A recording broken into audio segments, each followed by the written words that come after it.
confident.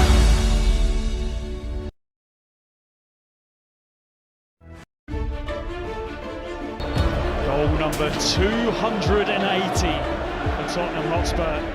And Harry Kane, what a superstar. Harry Kane, nama yang identik dengan ketajaman di depan gawang. Sepanjang karirnya, ia telah menjelma menjadi salah satu striker paling ditakuti di dunia. Di usianya yang baru menginjak 29 tahun, Kane telah mengukir berbagai prestasi gemilang, termasuk menjadi top skor sepanjang masa Tottenham Hotspur dan timnas Inggris. Namun, di balik kegemilangannya, terdapat bayang-bayang kutukan yang seolah melekat pada dirinya. Kutukan untuk meraih trofi. Kutukan ini seolah menjadi penghalang bagi ambisi Kane untuk menjadi legenda sepak bola sejati. Kutukan Harry Kane berawal dari Tottenham Hotspur. Bergabung dengan tim senior di tahun 2011, Kane menjelma menjadi mesin gol tak terbendung. Ia mengantarkan Spurs ke berbagai pencapaian, termasuk 2 kali runner-up Premier League dan final Liga Champions 2019. Di level individu, Kane pun menulai berbagai penghargaan bergengsi. Ia 2 kali meraih sepatu emas Premier League, dinobatkan sebagai pemain terbaik Premier League. Namun, di tengah performa individu yang gemilang, Kane tak kunjung mengangkat trofi bersama Spurs. Hal ini mulai memicu spekulasi tentang kutukan yang menghantui sang striker.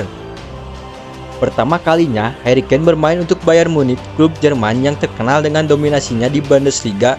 Pada musim ini, Kane mencoba menghindari kutukan trofi yang sudah lama menghantuinya. Bayangkan kekecewaan yang dirasakan ketika Bayern Munich akhirnya tak bisa meraih gelar pada musim pertamanya. Meskipun Kane telah menunjukkan kualitasnya sebagai penyerang yang tajam, ia tetap harus menghadapi kutukan tersebut. Harry Kane tiba di Bayern Munich dengan catatan gol yang mengesankan. Sejak bergabung dengan klub dengan bandrol transfer 100 juta euro dari Tottenham Hotspur, Kane telah mencetak 44 gol dalam 45 pertandingan.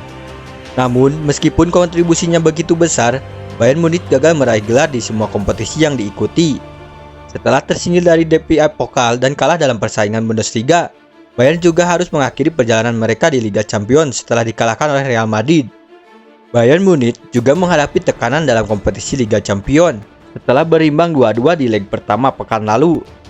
Bayern kalah dari Real Madrid pada leg kedua semifinal. Dayroten takluk dengan 1-2 di Santiago Bernabeu. Bayern sempat unggul lebih dulu lewat gol Alphonso Davies di menit ke-68. Namun Los Blancos bisa melakukan comeback sensasional berkat brace Joselu pada menit ke-88 dan menit ke-91. Kekalahan itu membuat Bayern tersingkir dari Liga Champions setelah kalah agregat 3-4. Pasukan Thomas Tuchel pun dipastikan tanpa gelar untuk pertama kalinya sejak musim 2011-2012. Mantan gelandang Bayern, Owen, ikut prihatin dengan nasib Kane. Dia tak bisa meraih juara meski sudah tampil sangat luar biasa pada musim ini. Saya merasa kasihan pada Kane. Dia sudah menjadi superstar dan dia tidak punya peluang. Kasihan, dia luar biasa musim ini dan itu tidak berjalan sesuai rencana dalam 10 menit berakhir.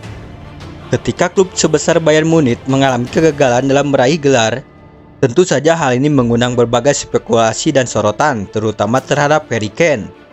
Kutukan ini semakin menjadi-jadi. Apakah Kane benar-benar membawa kutukan tersebut ke Bayern Munich? Meskipun secara individu, Kane telah memberikan kontribusi besar dengan gol-golnya, hasil tim mengungkapkan kondisi yang seolah-olah menguatkan mitos tentang kutukan tersebut. Kutukan Harry Kane tak hanya menghantuinya di level klub, tetapi juga di timnas Inggris. Meski Kane telah menjadi top skor sepanjang masa timnas Inggris dengan 62 gol, ia belum pernah mempersembahkan trofi bergengsi bagi negaranya. Di Piala Dunia 2018, Kane tampil gemilang dan mengantarkan Inggris ke babak semifinal. Namun mereka harus mengakui keunggulan Kroasia di babak tersebut. Di Euro 2020, Inggris kembali melaju hingga final. Namun mereka takluk di tangan Italia melalui adu penalti. Kegagalan di timnas semakin memperkuat narasi kutukan Harry Kane. Seakan takdir telah ditentukan, Kane selalu gagal meraih trofi di momen-momen penting. Namun, dengan kegagalan Bayern Munich meraih gelar di musim ini, kutukan yang menyertai Harry Kane menjadi sorotan. Kane datang ke Bayern dengan tujuan untuk mengakhiri puasa gelar dan membuktikan dirinya sebagai pemain yang tidak hanya tajam di lapangan, tetapi juga beruntung dalam meraih trofi. Namun keadaan yang terjadi justru menimbulkan tanda tanya apakah kutukan trofi yang mengikuti Kane benar-benar ada. Kutukan dalam sepak bola adalah salah satu mitos yang sering dibicarakan oleh penggemar dan media. Harry Kane merupakan salah satu pemain yang kerap dikaitkan dengan kutukan tersebut. Meskipun telah mencapai kesuksesan individu yang besar dan mencetak gol bergemilang dalam karirnya, Kane belum mampu meraih gelar juara. Keadaan ini memicu spekulasi tentang apakah ada faktor lain yang menyebabkan Kane sulit meraih trofi atau mungkin memang ada kekuatan gaib yang mengikutinya. Kutukan Harry Kane menjadi topik yang hangat diperdebatkan. Apakah kutukan ini benar-benar ada atau hanya kebetulan semata? Jawabannya masih abu-abu. Namun yang jelas, Kane adalah salah satu striker terbaik di generasinya. Ketajamannya dan visinya di depan gawang tak perlu dilakukan lagi. Hanya waktu yang bisa menjawab apakah Harry Kane mampu membatalkan kutukan.